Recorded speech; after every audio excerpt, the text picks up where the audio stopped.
The history of the Great Depression. That's what we'll talk about in today's video. We focus on history issues every Saturday in today's Lunch Alert. Hope you're doing okay. As we look at the economic situation we're in, it's really important that we understand what went on from 1929 to 1939, because there's so many lessons that period has to teach us, and so many misconceptions. The Depression started, as you know, with the stock market crash, and there were a couple of days when it crashed and then recovered, crashed and then recovered, and then finally the bottom fell out, and stocks lost almost 70% of their value over the course of the next year. And things were bad, but they were only gradually spreading throughout the country. Nobody said, hey, it's the Great Depression. They just said the stock market crashed.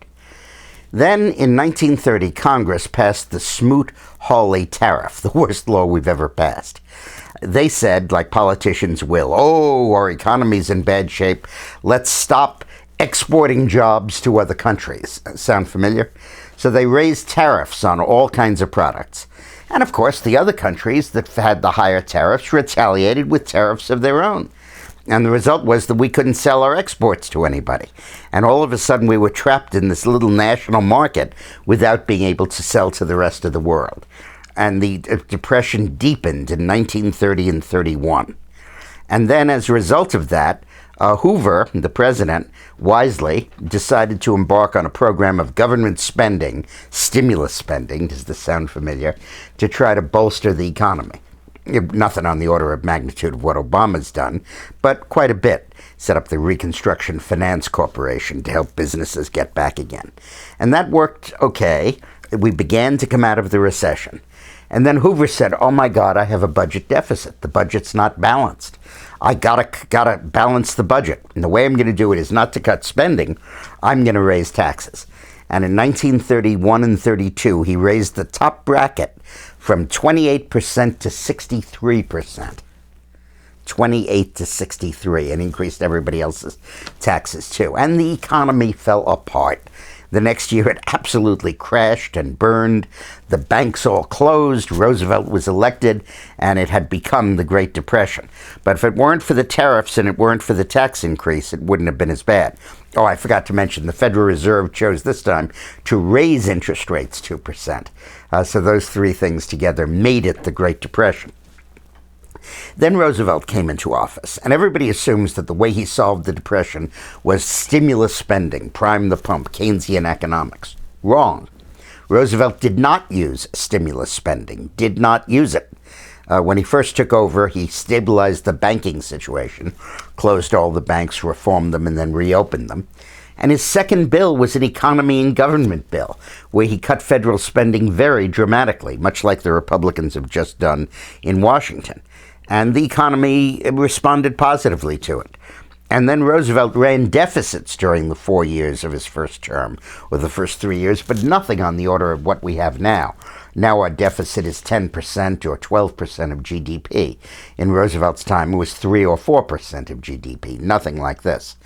What he did was he had a federal relief program so that he would give people public works jobs, public government salaries, really as a form of unemployment insurance. There wasn't unemployment insurance back then. And he focused on relief. Then in 1935, he got ambitious.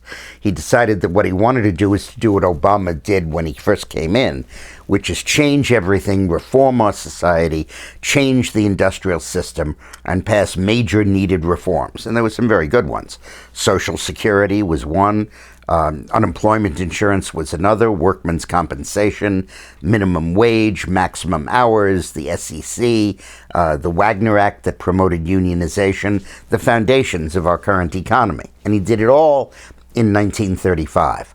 And to pay for it, he raised taxes again. And the economy went into a tailspin.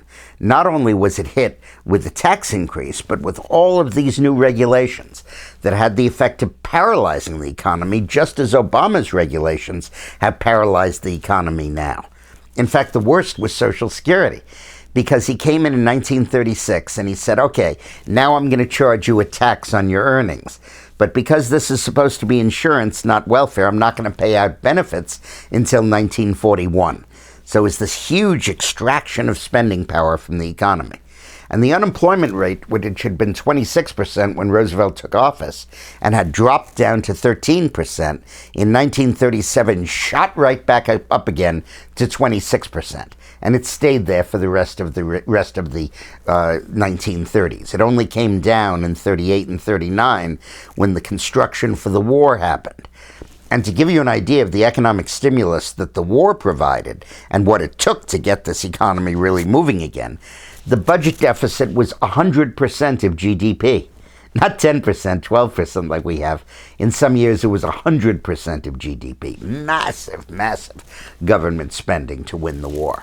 And that, of course, solved all the economic problems. But the important point to take from this is, number one, reform and new regulation rekindled the recession. It didn't solve it. And two, Roosevelt never engaged in direct stimulus spending. And three, tax increases in 1931 and in 1936 killed the economic recovery. Those are the lessons to draw from it. Nixon once said history is written by liberals, and they don't include this stuff. But this is the real story of what went on. By the way, if you want to learn more about Franklin Delano Roosevelt, there's this wonderful book out called Dubs Goes to Washington that my wife and I wrote, and Clayton Leota illustrated. And in the course of it, Dubs goes to the memorial for FDR. Then he came to the statue of FDR, one of our greatest presidents by far. He led us to victory in World War II and had a dog named Fala, who Dubs never knew. So you can get Dubs Goes to Washington on dickmorris.com and learn all about Franklin Roosevelt from it.